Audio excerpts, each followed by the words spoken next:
The global network of tax organization conferences tackling topics including artificial intelligence, machine learning, algorithms and data. That's where the South African Revenue Service will be engaging with its world counterparts on these issues. To unpack this, we are joined by SARS Commissioner Edward Kieswetter. Thank you so much for your time, Commissioner. A digital strategy is needed, you say, to keep up to date with the current business climate. Talk to us about what that would look like in a serious change in dynamics where digitization has taken over the trade market. Thank you, Tumisang. You know, what we have to realize is a number of changes in the world. Firstly, the digitalization of business models means that physical presence and logistics isn't the main determinant. Increasingly, business models are virtualized, and delivery comes through e-commerce. And then also you find where a company may be physically based in one jurisdiction, but exercise most of its economic activity in other jurisdictions. So that's the first thing. It is the allocation of taxing rights. And one cannot do this unless you build an equivalent administrative platform for a revenue authority that feeds off big data, that's connected to the world and the economy, and that uses artificial intelligence to compute the billions and billions of bits and bytes of data. And so increasingly, an organization like SARS cannot process 25 million returns and all of the associated supporting documents by capturing it manually, by having human eyes looking at it, making the assessment.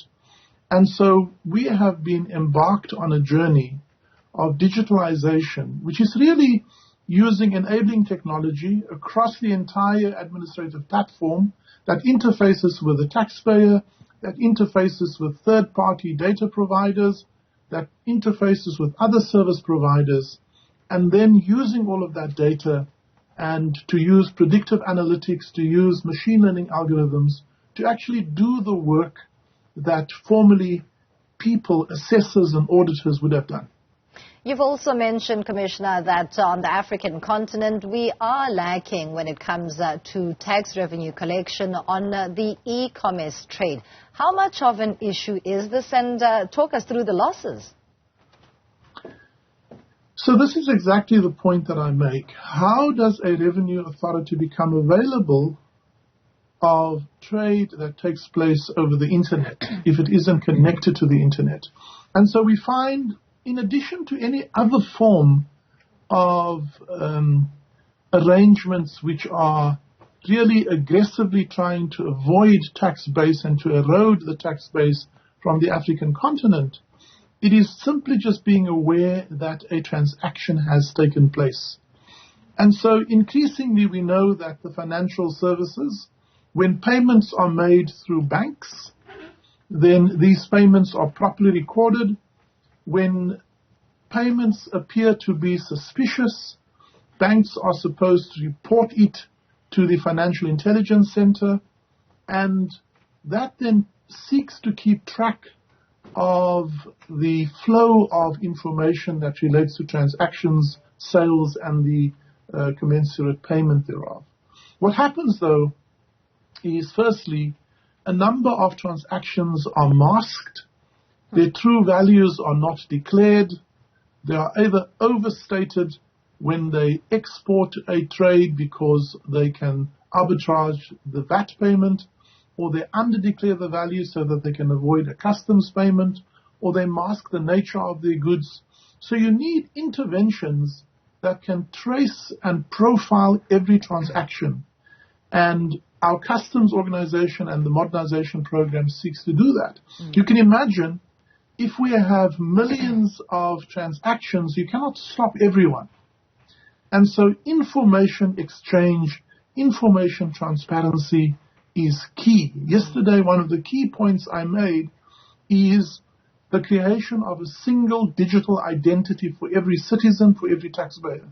We have far too many identifiers. You as an individual will have an identity number. that you were given by Home Affairs. You'll have a passport number. If you have a passport, every time you get a different passport, you'll get a different number. Yeah. You have a tax number for every tax type. You have bank account numbers from the different banks. So you have so many identities that is difficult to reconcile. What countries like Chile and the Nordic countries and increasingly Singapore and other countries are doing, they create one single digital identity, and that serves you for the whole of government. Whenever you interface with government, it's the same number.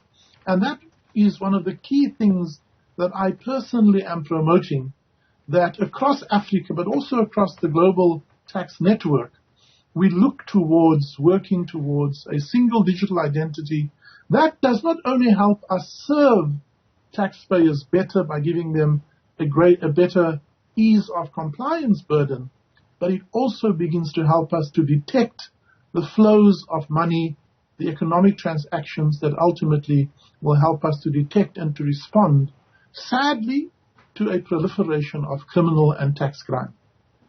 You've answered a question that I wanted to follow up with you on with regards to maybe a test case that South Africa can use as a benchmark. And on that note, Commissioner, we must then also talk about how far South Africa is from getting to that point in terms of a synchronization in the identification numbers that you spoke to, but at the same time, the overall digitization of the tax system to avoid any cracks.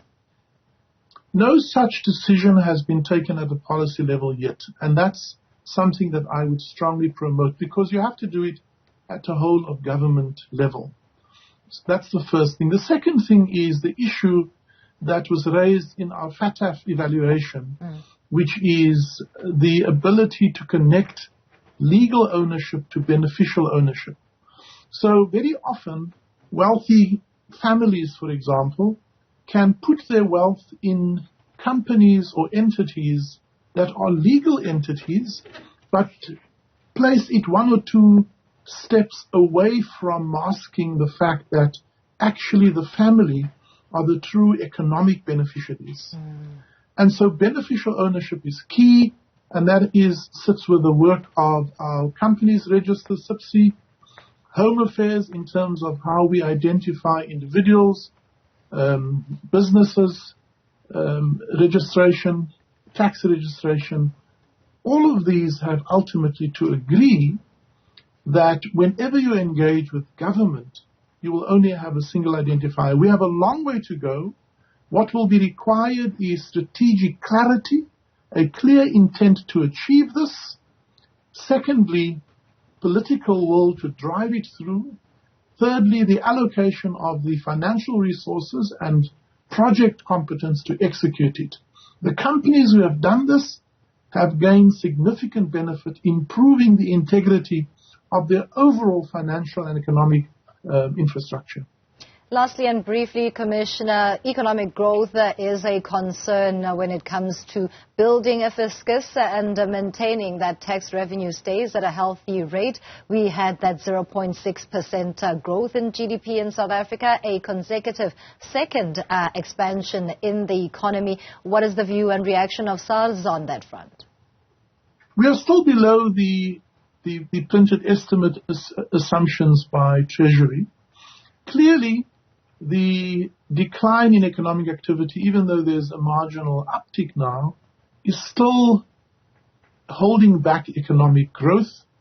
It's holding back the creation of jobs, and therefore also impacting on expanding the very necessary tax base that supplies the tax revenue for government. Government still is reliant for more than 90% of its funds from tax revenue. And so, in addition to slow economic growth across the economy, we also have seen a continuing deterioration of the impact of load shedding and the logistic challenges in Transnet and the transport sector. All of this has a multiplier effect in the opposite direction to economic activity. So yes, tax revenues, which is a function of the health of the economy, therefore is suffering. The Minister will be more clearer about that in his October budget speech. What SARS is doing is making a case to government to invest more in SARS when costs are cut indiscriminately, and you then also tend to cut fat and muscle. SARS is one of the areas we believe that should be invested in, because that ultimately allows us to harvest, to fulfill and to grow our capability so that we can harvest the monies that are in fact already due but maybe escaping the tax net.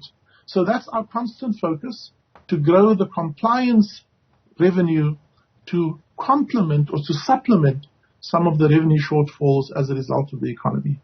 Thank you so much for your time. SARS Commissioner Edward Kieswetter, they're talking to us about a conference on the digitization of tax administration.